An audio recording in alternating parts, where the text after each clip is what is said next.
Hello there, I greet you. My name is Cello. For this one, it's gonna be a lot more different. I'd say a drastic change, as for the reason I am a bit burned out on the gaming sphere, and so I have consulted to many different things. This time, I have been reading the Bible as such, so that I have reached Maccabees, second Maccabees to be exact, as for the reason I am Catholic. Now, for the many Protestants out there, maybe a bit queer for me to mention it, but yes. So this is gonna be an audiobook of sorts, but I'm not.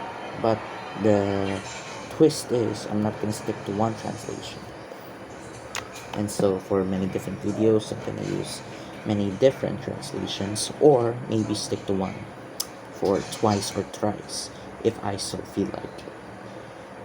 Alright, so I'm gonna go start at the book of Genesis, the prologue, chapter 1. In the beginning, when God began to create the heavens and the earth had no form and was void. Darkness was over the deep, and the Spirit of God hovered over the waters. God said, "Let there be light," and there was light. God saw that the light was good, and He separated the light from the darkness. God called the light day, and the darkness night.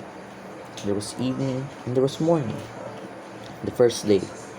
God said, "Let there be a firm ceiling between the waters, and let it separate waters from waters." So God made the ceiling, and separated the waters below it from the waters above it. And so it was. God called the firm ceiling sky. There was evening, and there was morning, the second day. God said, "Let the waters below the sky be gathered together in one place, and let dry land appear."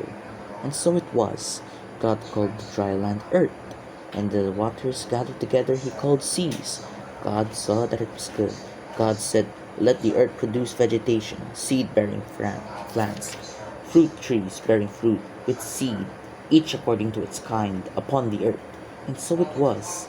The earth produced vegetation, plants bearing seed according to their kind, and trees producing fruit which had seed according to their kind. God saw that it was good. There was evening and there was morning, the third day. God said, "Let there be lights in the ceiling of the sky to separate day from night, and to serve as signs for seasons, days, and years. And let these lights in the sky shine above the earth." And so it was.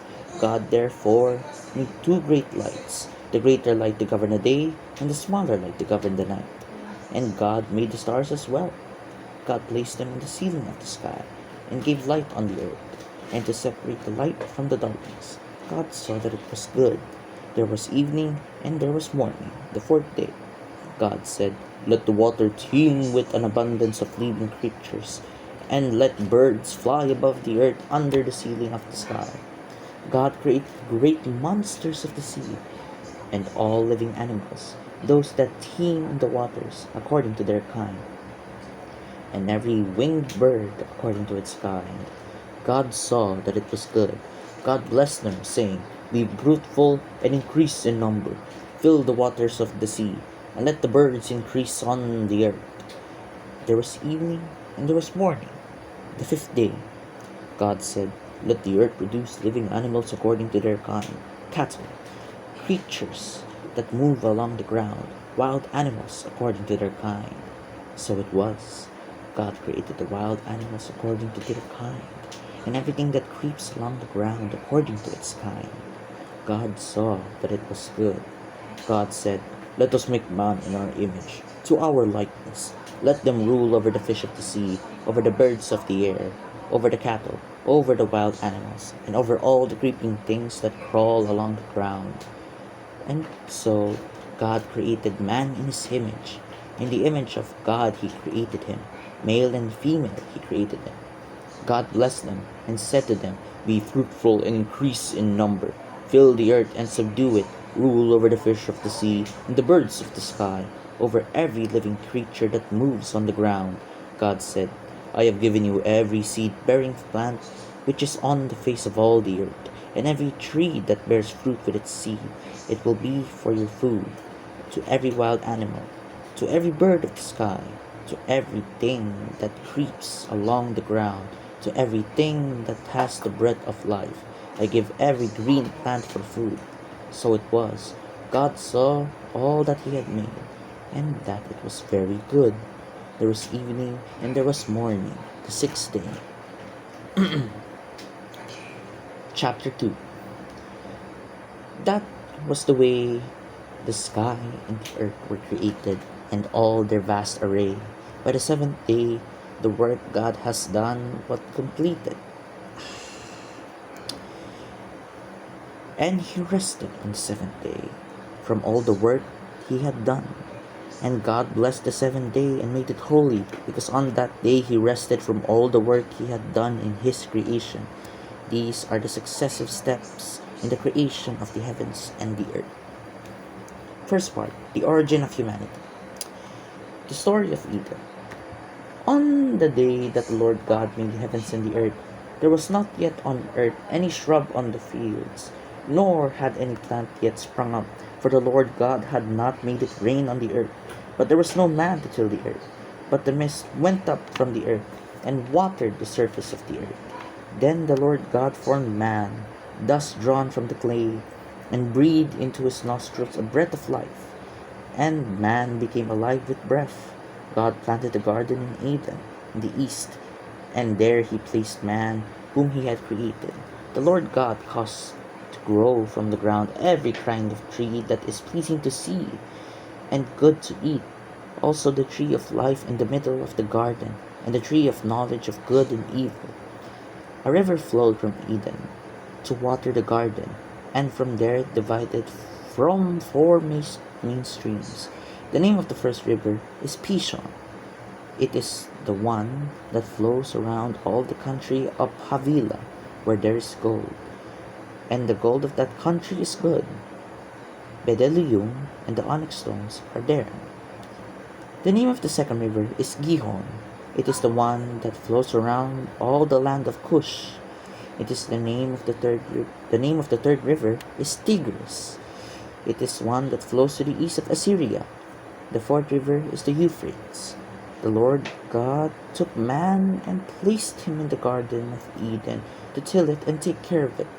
Then the Lord God gave an order to the man, saying, "You may eat of every tree in the garden, but of the tree of the knowledge of good and evil you will not eat, for on that day you eat of it, you will die." The Lord God said, "It is not good for man to be alone. I will give him a helper who will be like him." Then the Lord God formed from the earth all the beasts of the field, and all the birds of the air, and brought them to man to see what he would call them. And whatever man called every living creature, that was its name. So man gave names to all the cattle, the birds of the air, and to every beast of the field. But he did not find among them a helper like himself. Then the Lord God caused a deep sleep to come over man, and he fell asleep. He took one of his ribs, and filled its place with flesh. The rib which the Lord God had taken from man, he formed into a woman, and brought her to the man. The man then said, Now this bone of my bone, and flesh of my flesh, she shall be called woman, because she was taken from man. That is why man leaves his father and mother, and is attached to his wife, and with her becomes one flesh. Both the man and his wife were naked, and were not ashamed. Chapter 3. The Fall. Now the serpent was the craftiest of all the wild creatures that the Lord God had made. He said to the woman, "Did God really say, 'You must not eat from any tree in the garden'?" The woman said to the serpent, "You may eat of the fruit of the trees in the garden, but of the fruit of the tree that is in the middle of the garden, God said, 'You must not eat, and you must not touch it, or you will die.'" Then the serpent said to the woman, "You will not die, but God knows that the day you eat it, your eyes will be opened, and will be like gods, knowing good and evil." The woman saw that the fruit was good to eat, and pleasant to the eyes, and ideal for gaining knowledge. She took its fruit and ate it, and gave some to her husband who was with her. He ate it. Then their eyes were opened, and both of them knew they were naked. So they sewed leaves of a fig tree together, and made themselves loincloths.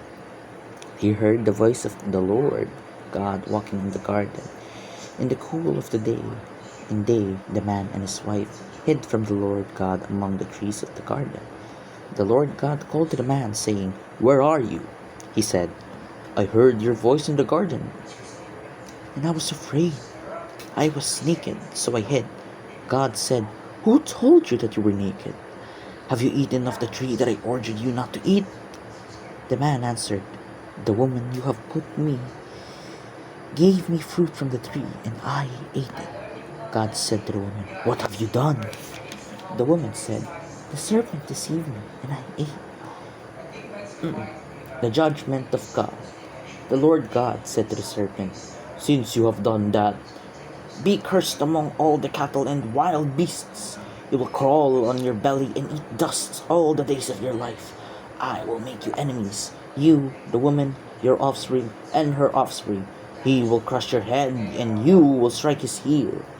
To the woman, God said, "I will increase your suffering in childbearing, and you will give birth to your children in pain. You will be dependent on your husband, and he will lord it over you." To the man, he said, "Because you have listened to your wife, and you have eaten the tree from which I forbade you to eat, cursed be the soil because of you. In suffering, you will provide food for yourself from it all the days of your life. It will produce thorn and thistle for you, and you will eat the plants of the field. With sweat on your face, you will eat your beard un you will eat your bread until you return to clay, since it was from clay that you were taken, for you are dust, and to dust you shall return."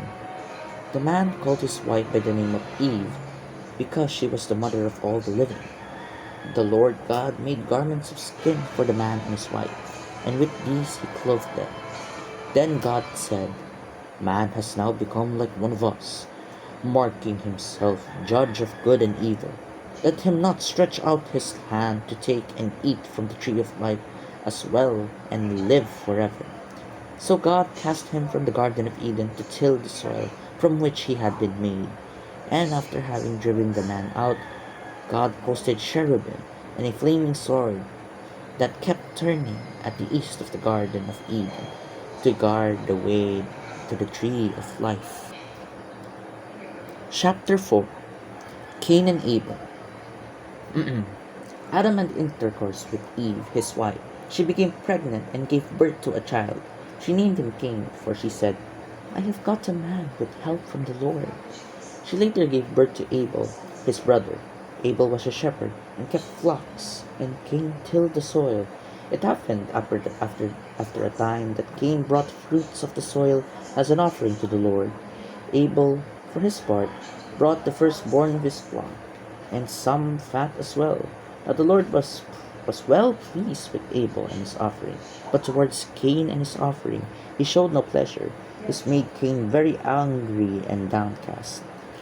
Then the Lord said to Cain, "Why are you angry and downcast? If you do right, why do you not look up? But if you are not doing what is right, sin is lurking at the door. It is striving to get you, but you must control it." Cain said to his brother Abel, "Let us go to the fields." Once there, Cain turned on his brother Abel and killed him. The Lord said to Cain, "Where is your brother Abel?" He answered, "I do not know. Am I my brother's keeper?" The Lord asked, "What have you done?" "Your brother's blood cries out to me from the ground. Now be cursed and driven from the ground that has opened its mouth to receive your brother's blood that your hand has shed. When you till the soil, it will no longer yield you its produce. You will be a fugitive, wandering on the earth." Cain said to the Lord, "My punishment is greater than I can bear. See, today you have driven me out from this land. I must hide from you, and be a wanderer and a fugitive on the earth. And it will so happen that whoever meets me will kill me." The Lord said to him, "Well then, whoever kills Cain will suffer vengeance 7 times. And the Lord put a mark to Cain to prevent anyone who met him from killing him. Cain went from the Lord's presence and settled in the land of Nod to the east of Eden. The descendants of Cain and Seth. Cain had intercourse with his wife. She conceived and gave birth to Enoch. And as he was building a town, he called it by the name of his son, Enoch. A son, Irad, was born to Enoch. Irad became the father of Mehujael, and Mehujael of Methusael, and Methusael of Lamech.